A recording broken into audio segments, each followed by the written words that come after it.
Welcome to the Property Show. My name is Nancy. This is the show that will give you an in-depth look into the property market, provide you with expert advice, current trends, tips, home accessories, and professional information on the hottest properties available in the market. There is something for everyone. Today we'll be speaking on integrated telecommunication systems within gated communities, and our expert guest will tell us all about it.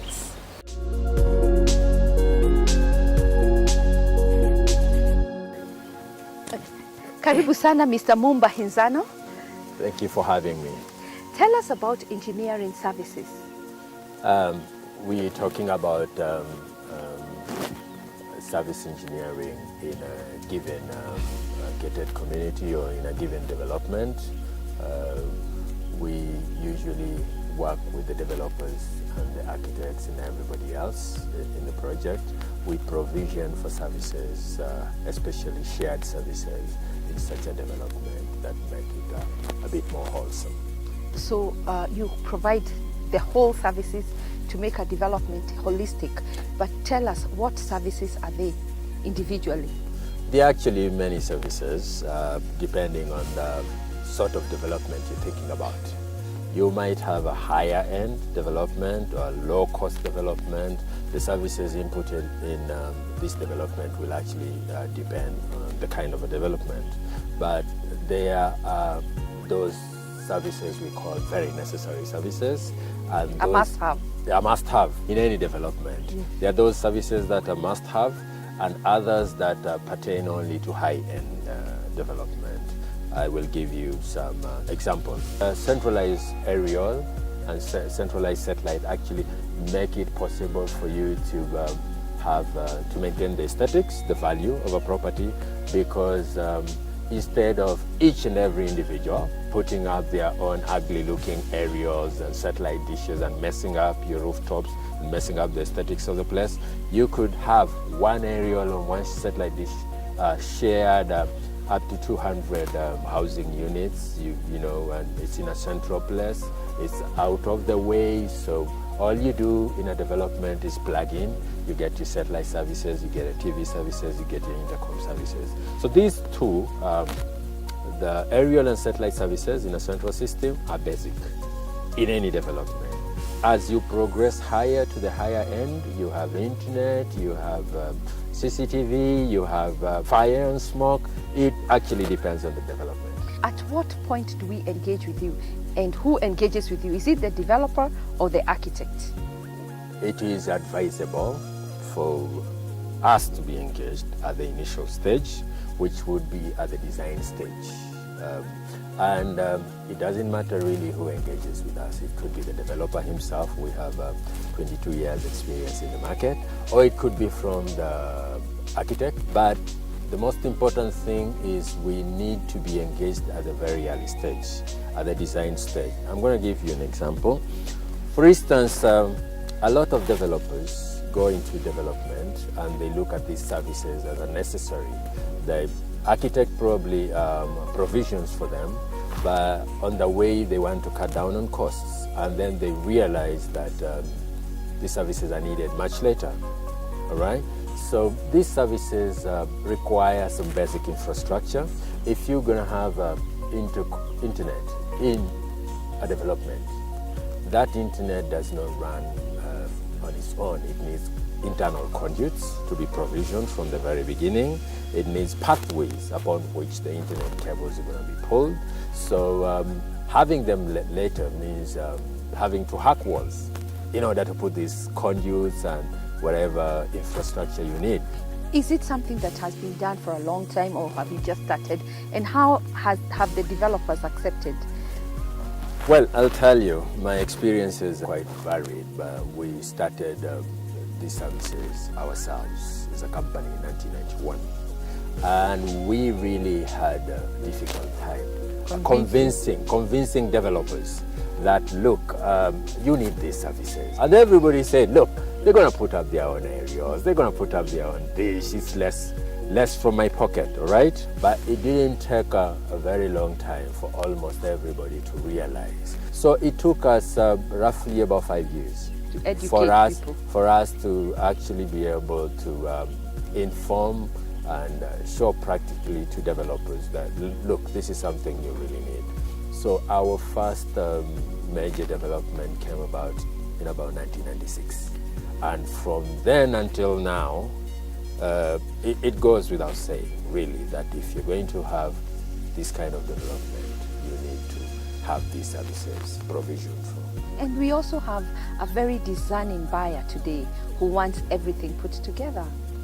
Exactly. This is quite fantastic in that today I think the main driving factors to the sale of property is actually location, finishes, and services. Everybody who wants to buy into some property is asking himself, and what are the services that I can find there? So you find almost everybody expects to walk into a house, it's internet ready, security purposes, he got CCTV, he has intercom, he has, depending on the development, he has video access control systems, he has all these things configured, all right? Within that development, it actually is a bonus for a developer to say, look, I got my development from day one. You feel secure, you can surf, you know, like everywhere else, you feel more comfortable. Does this include electric fencing? Oh yes, electric fencing is a very integral part of this whole thing. They got sensors, you can know if there's a breach. Me as a buyer, what are the steps I need to look at when I'm buying a development, 1, 2, 3, in terms of what your services have offered? Like you said at the beginning, it depends on what you're buying, whether it is lower cost or higher end, right? But there are some that must be there. Yes, but I would say if I was to buy a house, basically, I would require that they have as many of these services as possible. I want to go to a house, it's internet ready, all right? I know my security is guaranteed, there's CCTV. I do know there is probably fire and smoke detectors. So if I'm at home or I'm not at home and my house is on fire, it will be easy for anybody to actually react to that fire, whether I'm there myself or not. It's good to go to a home that has an electric fence because you know there is a restriction on trespass, and some of these services, like you said before, are very difficult to input later after the development. So if they already have it, it's quite a plus for me as a buyer. All these services require electricity. What happens when we have power outage? There are many other alternatives. You could have a standby generator, or you could have power backup systems. This would probably be inverted power, stored in batteries. It is charged when power is on. When power is off, it's able to give you some hours of electricity. So you'll find that a good development, if you're a buyer, for instance, people go through and try to see whether they have these power backup arrangements. If there is a generator or inverter systems to make them be able to continue with life. In a few hours, that power is not, normal electricity is not on site until such a time that it comes. Tell us about fire and smoke detectors in residential homes. Fire and smoke detectors are very necessary in a residential home. You might be in your bedroom and there might be a fire in your kitchen or in your sitting room. By the time you realize there's such a fire, it might be a bit too late for you to do any sort of salvage. But if you have a fire or smoke detector, it will go off, setting off an alarm, all right? Enabling you to actually know that there is a fire starting, and that gives you ample time for you to deal with that kind of an emergency.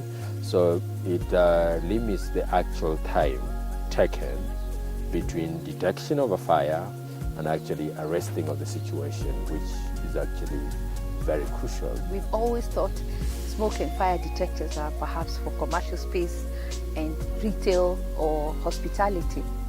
No, not actually, but I agree with you that That was how most people viewed it. I think fire and smoke now is almost a necessity because we hold a lot of property in our dwellings, not necessarily where we work, but where we reside. It's not very easy for somebody to recover from a fire disaster. And also we got kids in our house. What's more important, your shop burning down or your kid getting consumed by fire? So I think it's a very necessary equipment. Wow. Yeah. Thank you so much for your time and also for giving us a glimpse of your services. Give us your parting shots. My parting shot is both to the developers and the buyers, all right? If I was a buyer or a tenant, I would make sure that in whichever place I'm buying into or I am staying, then I have as many of these services as possible because it's the world we live in. You know, you cannot run away from technology. It is what drives us. And 10 years ago, things were different. Now things are very, very different. So I would want a development which has these services already provisioned. On the onset. On the onset, yes. Thank you so much, Asante Sana. Thanks for having me. We are taking a short break. Don't go away.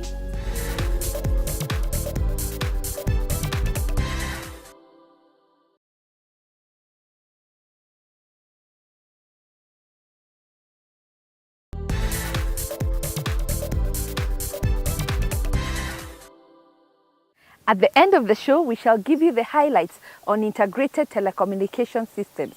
Join us now as we visit the hot property of the week.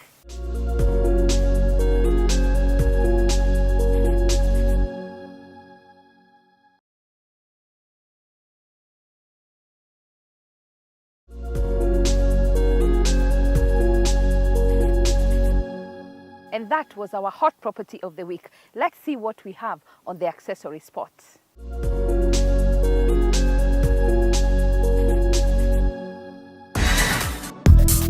We are a premium cable manufacturer, and we manufacture both domestic and industrial cables for Eastern and Central Africa. We have 2 factories in Kenya and 1 factory in Tanzania.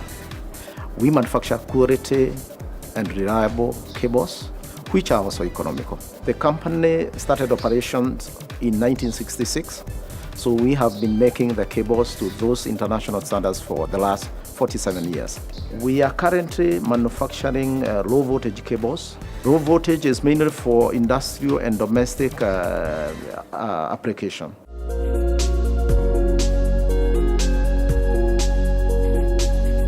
We've seen an influx of counterfeited cables in the market, counterfeited East African cables, which are very inferior quality. And because of this, we felt it is important that we safeguard our customers by introducing an SMS-based verification system that allows our customers to check the cables they're about to buy or they're about to install in their buildings to check if it's a genuine East African cables.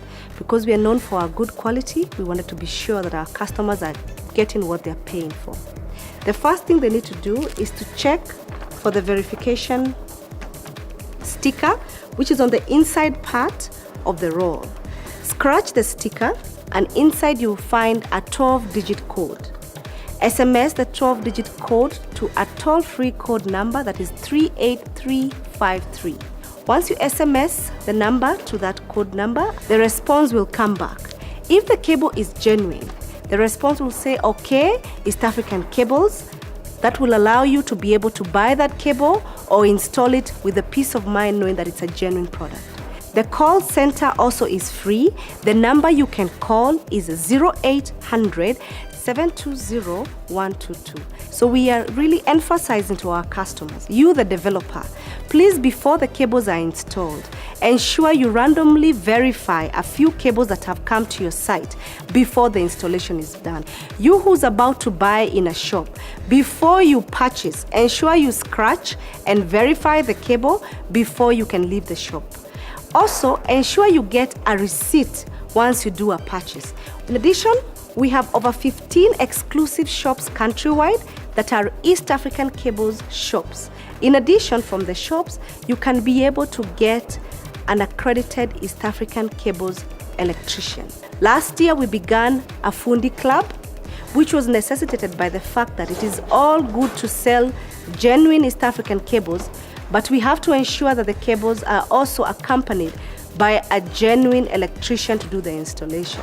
So all the electricians in our database have been certified or licensed by the Energy Regulatory Commission. In addition to the benefits of talking to our customers to use our electricians, we carry out seminars to enhance their knowledge on electrical works, seminars where we bring stakeholders like members from ERC, like people from the Anti-Counterfeit Agency who teach or sensitize our electricians on the various methods that are in the market or the different happenings that are going on in the market. So it's a good club to be a member of if you're a licensed electrician.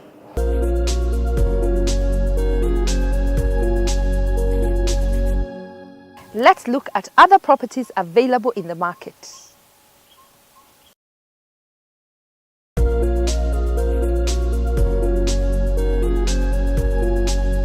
Casado View Park Estate is a gated community located 60 kilometers from Nairobi and 20 kilometers from Konza City. The deluxe housing units were designed to compete with existing and upcoming middle-income housing units within the Kitengela and Athi River greater areas. Long-term running costs have also been considered by adopting sustainable features such as rainwater harvesting and conservation, solar panels for energy, thermal massing for cooling, amongst other features. All materials, fixtures and fittings are of a standard quality that we have specified, and with close site supervision of the workforce ensures standard finishes throughout. The 4-bedroom modern design bungalows feature ensuite master bedroom with walk-in wardrobes and an expansive balcony, 3 other ensuite bedrooms, fully fitted kitchen, high ceilings, ample cab road parking space for 2 vehicles, deluxe domestic servants quarters with separate entrance, provision for expansion, semi-detached houses with a private pathway to own backyard, and paved street with street lighting. This housing solution is available for a wide range of income levels, with houses ranging from Kenya shillings 3 million to Kenya shillings 5.6 million. Commercial space is also available at a cost of Kenya shillings 4,000 per square foot. The houses can be customized to suit individual needs, and a discount of Kenya shillings 100,000 to Kenya shillings 150,000 per house is offered for volume purchases. Casado View Park Estate, an oasis of comfort.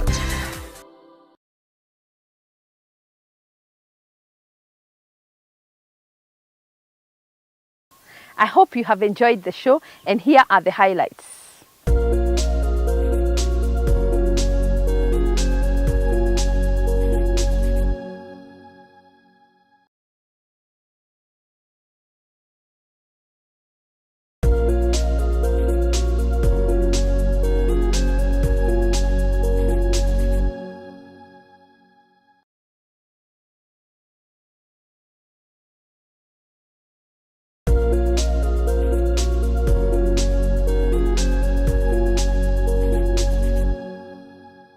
Thank you for watching the Property Show. You have heard from our expert, visited our hot property of the week, seen the home accessories and other properties available in the market. We appreciate your feedback and welcome your ideas on topics you'd like our experts to address in the future. Thank you for watching, and kwaheri.